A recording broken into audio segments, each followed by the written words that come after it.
আমাদের শেখ মুজিব ফরিদপুর জেলা ছাত্রলীগ নেতা আমাদের শেখ মুজিব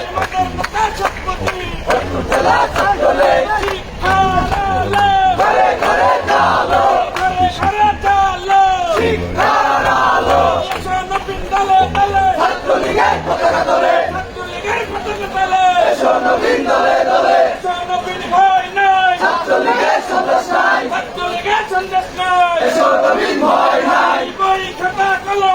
ছাত্রলীগের জঙ্গি বই খাতা কলম নেই নেতা আমাদের শেখ মুজিব ফরিদপুর জেলা